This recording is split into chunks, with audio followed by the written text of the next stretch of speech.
The slaughter of the Kurds being done by Turkey is yet another negative consequence of the regime change war that we've been waging in Syria. Donald Trump has the blood of the Kurds on his hand, but so do many of the politicians in our country from both parties who have supported this ongoing regime change war in Syria that started in 2011. New York Times and CNN have also smeared veterans like myself for calling for an end to this regime change war.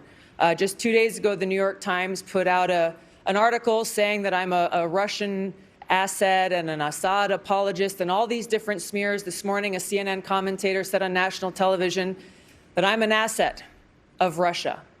Completely despicable.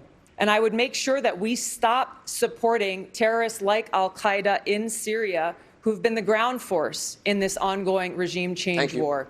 I'd like to ask Senator Warren if she would join me in calling for an end to this regime change war in Syria, finally.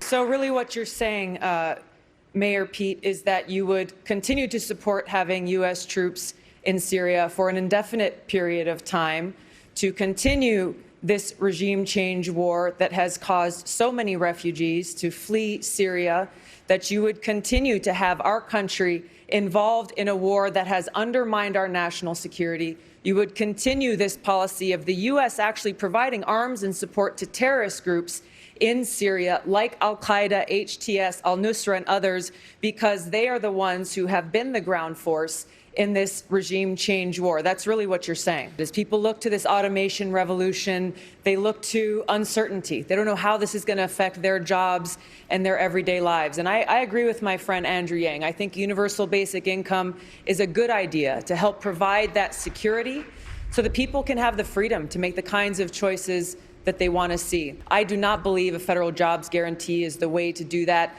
The value that someone feels in themselves and their own lives is not defined by the job that they have, but is intrinsic to who we all are as Americans, whatever we choose to do with our lives, and we can't forget that. If impeachment is driven by these hyper-partisan interests, it will only further divide an already terribly divided country. Unfortunately, this is what we've already seen play out as calls for impeachment really began shortly after Trump won his election. And as unhappy as that may make us as Democrats, he won that election in 2016. This is often one of the most difficult decisions that a woman will ever have to make. And it's unfortunate to see how in this country it has for so long been used as a divisive political weapon.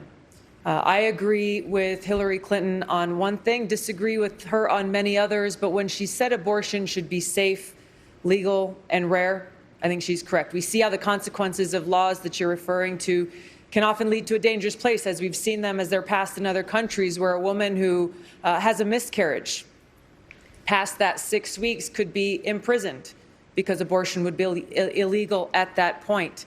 I do, however, think that there should be some restrictions in place. I support codifying Roe v. Wade while making sure that during the third trimester, abortion is not an option unless the life or severe health consequences of a woman are at risk. It's not fair to ask these three about their health and their fitness to serve as president, but not every other one of us. I am grateful to have been trained very well by the Army and do my best to stay in shape. But here's the real question I believe you should be asking is, who is fit to serve as our commander-in-chief? This is the most important responsibility that the president has. What Donald Trump has been doing in Syria and what we have just seen with him inviting the Turkey to come in and slaughter the Kurds show what an unfit president looks like. It highlights how critical it is that we have a president and commander-in-chief who is ready on day one, bringing experience and understanding in foreign policy and national security, bringing the experience that I have, both serving in Congress now for nearly 7 years, serving on the Foreign Affairs Committee, serving on the Armed Services Committee, subcommittees related to terrorism and upcoming threats, serving on the Homeland Security Committee, the experience that I have as a soldier, serving for over 16 years in the Army National Guard, deploying twice to the Middle East, being able to serve in different capacities, joint training exercises, training the Kuwait National Guard. I understand the importance of our national security. I am prepared to do this job, to fulfill this responsibility as Commander-in-Chief on day one. Thank you. You know where I come from in Hawaii, many of you know we greet each other with aloha. It's not a word that means hello and goodbye. It actually means something much more powerful than that. It means I come to you with respect and a recognition that we are all connected. We are all brothers and sisters. We are all God's children. So I've developed friendships that some people may be surprised about within the Washington circles, especially with Republicans like Trey Gowdy, for example. He and I disagree a lot and very strongly on a lot of political issues. We've developed a friendship that's based on respect, and he's been there for me during some personally challenging times. The challenge before us today is that our country is very divided. Donald Trump must be defeated. But we must do more than just defeat Donald Trump. We need to deliver a win for the American people. We must stand united as Americans, remembering that we are all brothers and sisters, that we are all connected.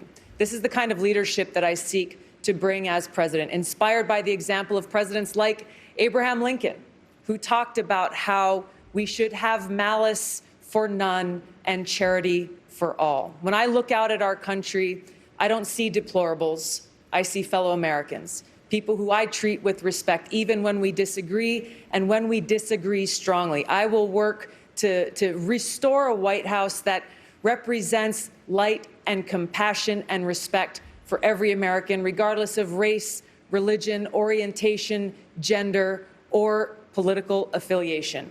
So I want to ask everyone to join me. Join me in bringing about this government of, by, and for the people that serves all the people of this country. You can visit my website, tulsi2020.com, for more information.